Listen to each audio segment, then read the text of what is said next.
Morning, lovely British northeast, crappy, rainy, early morning.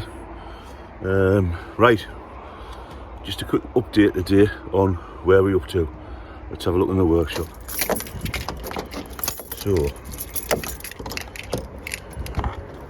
where are we up to?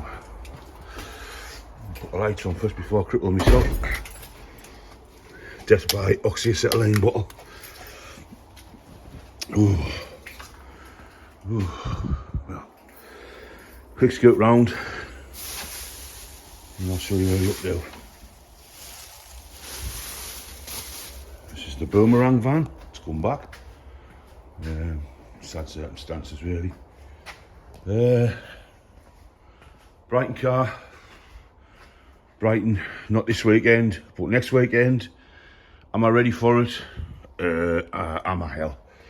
But there you go, here who dares, as they say. What's on the ramp? The Bedford van we brought back the other day. Update on the bubble, not a lot, we haven't done much on that. We've been busy with other bits and bobs. Right then, so where are we at this week? This week, Thursday, we're away down to Cars Transport with the little 1901 Renault, which I'll show you in there, which is sold, which I've had quite a while. But again, not every man wants a Brighton. I think there's 1,500 registered Brighton cars, like cars pre-1905 cars, sort of thing. You know, so there's not a massive calling for them. Generally, the man who buys them is slightly eccentric, if I'm honest. I mean, you've got to be, haven't you, really, to drive a car with wooden wheels in today's traffic, and wooden brakes sometimes rope to steer the bloody things. So you've got to be a bit crazy to buy one, haven't you? So we've got that to take away. Car-wise, what else is happening? We've got a guy coming on Thursday, another guy to look at the Gwyn Tourer project. It's an interesting little car, that, you know, and I wish somebody would take it on, because there's only a handful of them on the road. They're really, really rare little cars, and that one there, it does want a bit of work, but it's not out of the realms of somebody, you know, because even a DIY man, if you took it on and you hand painted it, you know, with coach paint, you could make a good job of it, and it wouldn't look out of place. You know, you wouldn't need a spray booth. You know, you would just need time. What it needs is a man with time. I ain't got no time. So, what else is happening this week? We've got a couple of bits and bobs to take to the auction. Construction work-wise, really busy. I've got a meeting this morning. Couple of bits of challenging jobs, if I'm honest, which I'll talk about later. But the Bedford on the ramp over here, yeah. You know, like all exhibits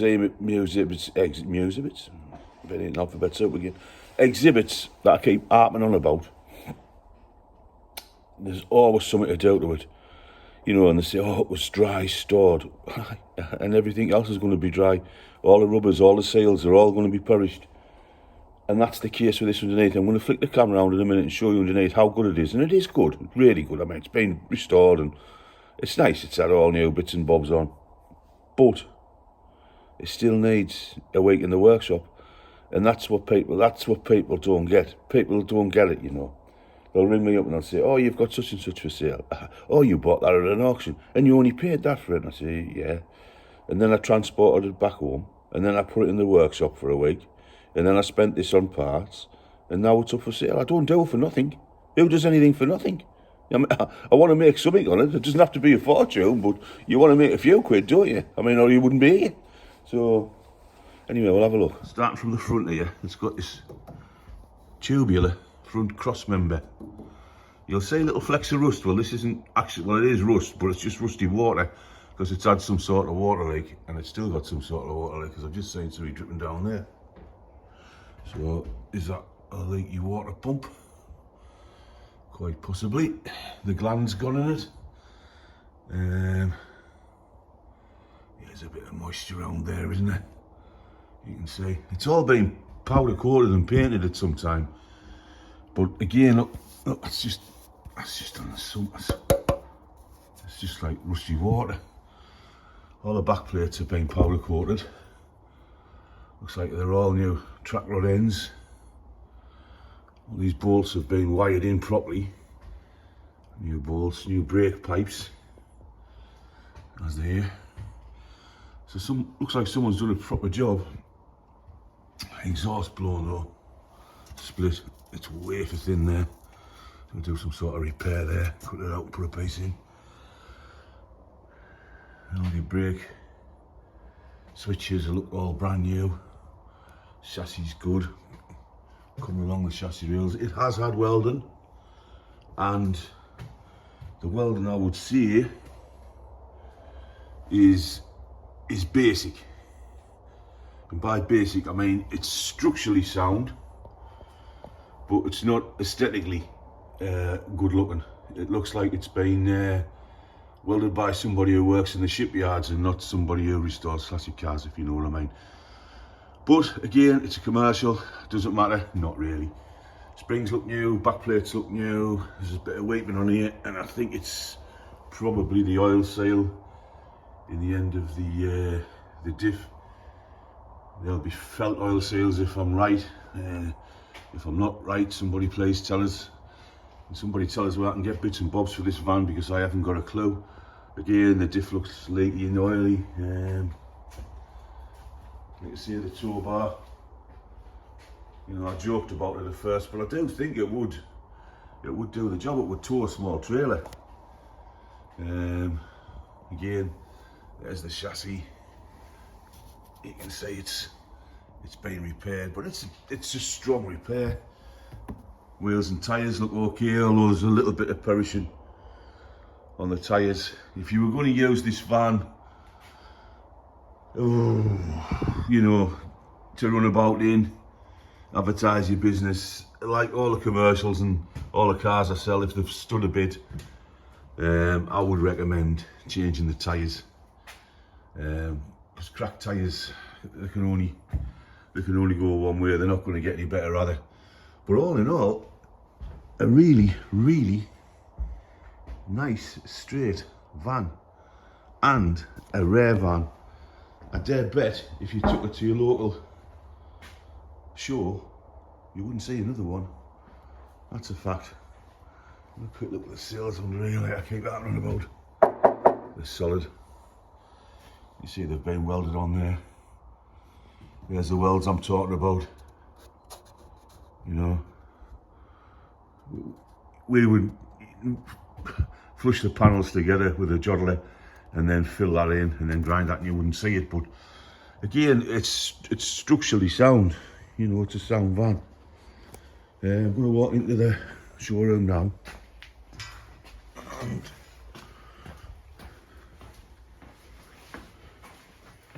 we'll have a look at the Renault. So this is the car that's going away.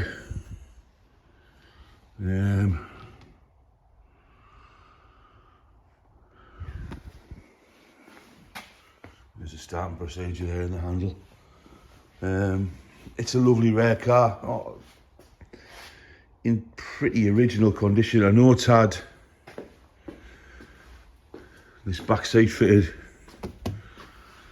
at some stage, but we do have the boot, the original boot that was on it when it was a two-seater. And these little 4.5 horsepower Dions, although they look rather spindly and femmer, they're a lively little thing, a lively little engine. And I'll be pretty sad, really, to see it go. But you can't have all the toys, you can't have everything.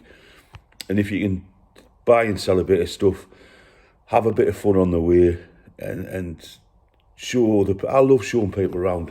I love it. I get a massive kick out of it.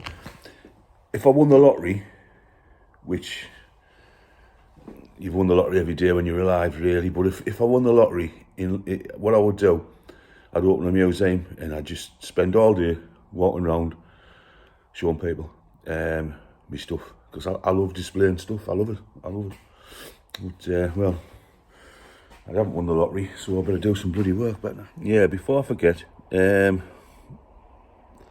Austin 7C cab, it's come back under not so good circumstances, really. But it's back, and it's coming back up for sale. And we've had to do a bit of work on it since we've got it back. There's one or two bits of jobs that have to be done, mainly the gearbox. So the last guy had problems with second gear, shall we say. So we've had to get a gearbox and fit a new gearbox, and it's just been fitted. And I'll show you the old one on the bench there. So there, if you want to know what an Austin 7 gearbox looks like, that's it. And in relationship to the size wise, I don't think you can get the size of this. It's not very big, is it? No. Few problems with it, like I say. There's a bit of a worn selector on the top there, jumping out the gear. But it's sorted now. We've got that done. A couple of the bits and bobs. Float height was set to high, so when it was ticking over, it was just spewing fuel out, which isn't good, straight over the exhaust pipe.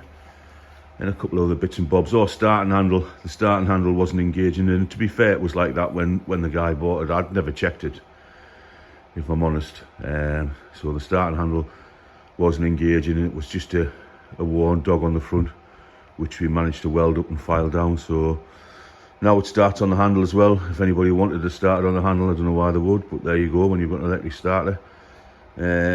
So probably another couple hours this morning. Mark took it out yesterday for a test drive, which I should have videoed really, and I didn't have time. And he said it drove scary, like you do drive scary in a 1920s wooden van. But he said, oh, it went all right, set all the gears nice, drove nice, pulled okay, plenty of power. So that'll be coming back up for sale shortly. There, should get the door shut there, I think. So just pull it a little bit more. Right, so I've got to get these straps on. Right, so that's the Renault car in the Renault van. Renault car, 1901, Renault van, 2021. So it's pretty apt. So we've got it loaded here, nice and safe. A lot more safer than being on the back of a truck or even in our covered trailer, I would say. She's nice and sturdy in there, she ain't going anywhere, and she's off to Holland.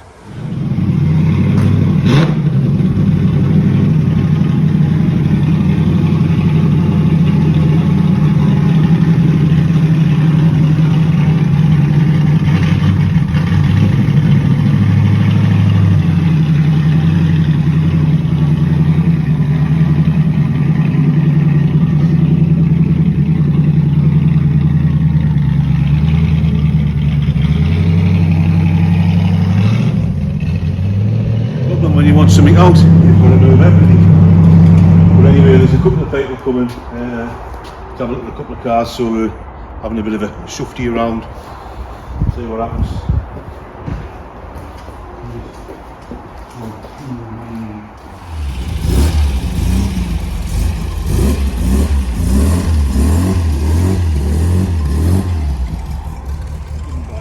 TVR immobiliser off on the Austin C cab is this thing.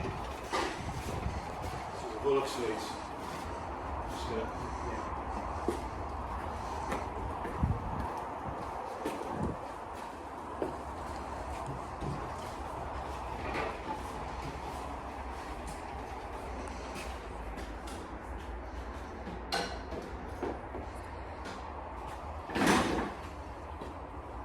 That can't fall or anything there.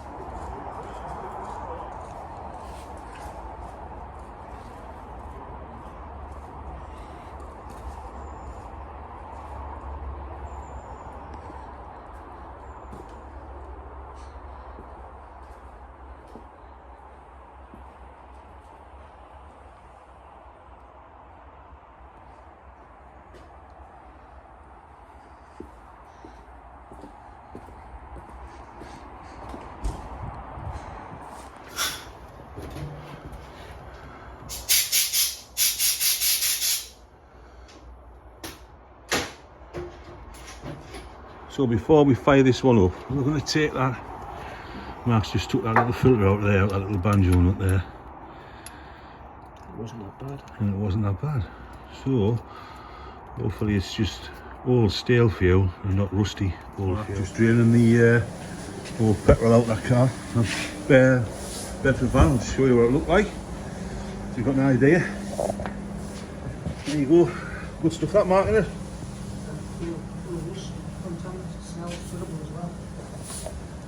Smells bad, doesn't it? Yeah. Anything else being done on this, or have you had no time? Nothing as yet. Well, clean that stain off the back quarter where the fuel went out. Yeah, on here, yeah.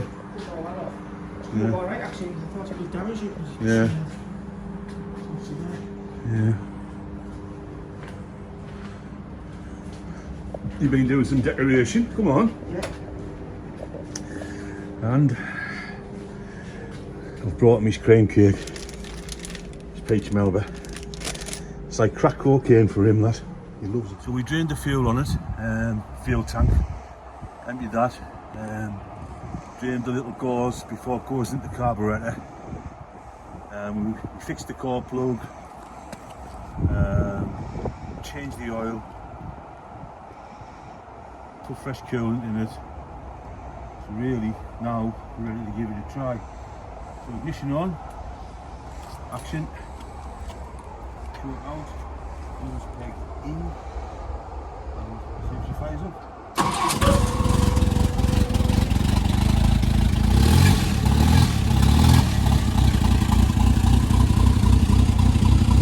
Can't ask for any more than that, can you? Look at the wipers. How cool is that? It actually ticks over. Runs. Quite nice. A bit cold, mate. We'll leave the clothes peg on. There you have it. 39 at its finest. What we've done today. Before we do anything today, we're moving vans around. Every time I need anything out this place, I've got to move 100 things around. Tell you what I did yesterday though. I don't know whether you watched the video, but I loaded the little Renault in my van. I'll show you. Oh, it's like one of them things, isn't it? What's behind the door? Well, I'll show you if I can switch my lights on. Is that it? Or was that off? Interior lights. There you go. So, she's loaded in the van and she's off to the Netherlands. To a guy who's been looking for this car for a long time. I hope he's pleased with her. She's a lovely little thing. And I doubt you'll find another one in a similar condition. I doubt you'll find one. And you probably won't find one with the history this has got, because it comes with a big history file. Now, how do I switch these things off? Not that one. That one. That one. Must be. Right, so here we go. Start up. I'll show you in the back. Just see if it fits in. Next week I'll have my red car in with George Richards, ready for the London to Brighton. You know, it's a bit warmer than this. One down, ready to go. Recovery truck's next. Fire it up.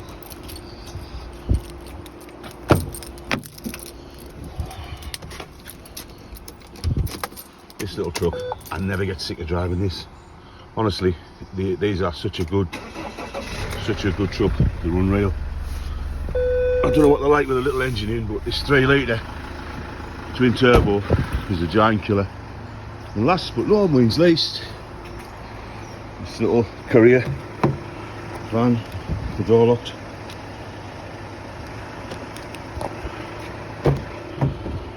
And then we're going to go up the garage this morning and see what Mark was on with last night.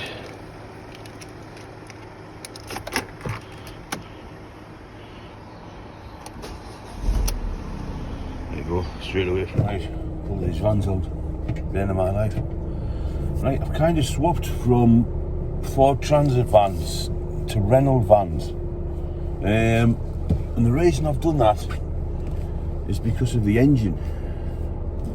The Ford 2 litre, it's not a bad engine, don't get us wrong, it's got plenty of power, but it's got that wet timing belt that's always in the back of your mind. I think you can get them done now for about 800 quid, so if anybody's buying one, I mean, I've got one for sale myself, I would recommend get it away and get the wet belt done, and you're good for another, what, 70,000 miles or something. And probably that's the only fault I've got with them. I know you hear loads of other people saying, oh, you know, the injectors, they wash the bars, they burn this, they do that, they do. Well, they probably do, but that could be something to do with either the way you drive them or the way you maintain them. And the other bit that I don't get is this oil change at like 25,000 mile, 30,000 mile first oil changes. Where's that come from? I know oil's better now, but people's driving isn't getting any better, so I like to change the oil on them every 15,000 miles. First oil change 12,000 and then 15 after that. What's 40 quid for a bit of oil? Cheaper than an engine, isn't it? Yeah, there you go now. This one is my favourite van, truck. Commercial vehicle, whatever you want to call it. And I'm buying and selling a few commercials at the minute. And if I come across an Iveco van, because this is obviously a recovery truck, with the 3 litre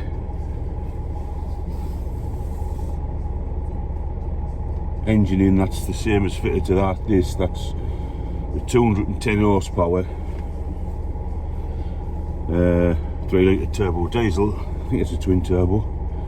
If I come across a one, I'll buy it and I'll sell that Renault van I've just paid in. If I can find, like I say, long wheelbase, not extra long, medium high roof, automatic, 3 litre, 210 horsepower, really low mileage. I wouldn't have a one with more than, I wouldn't buy one for myself, obviously, to put on my fleet with more than about 10,000 miles on, because I can rack 10,000 miles on in a crack. So if I ever come across one of them, I'll have one, because they are fantastic vehicles. Absolutely. This thing, I keep harping on about it. You can put a car on the back of it and a big trailer. So 2 cars, big trailer, and it will pull for fun. You will break the law every day if you wanted to in this truck with the power it's got. It's unbelievable really for a little thing. Finally, this little Transit which we bought the other day and is going up for sale. Nice little van. Clean inside, I tell you. I've done a lot of work, 30,000 miles. We're going to run it up the workshop now. I put it on social media the other day that we had a couple of inquiries. I'm going to do a little service on it, do the filters on it, pull the wheels off, do what I always do, check the brakes, see if they need anything. If they do, then we'll have to do them. If not, we'll just be selling it as is. Nice little thing.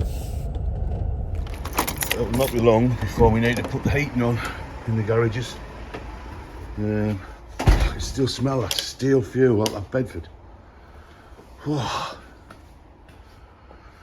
It whiffs a bit. If you're wondering why we put the blankets on, a couple of years ago we didn't, and we had a car drip petrol all over one of the vans we had underneath. Let's put the kettle on for him.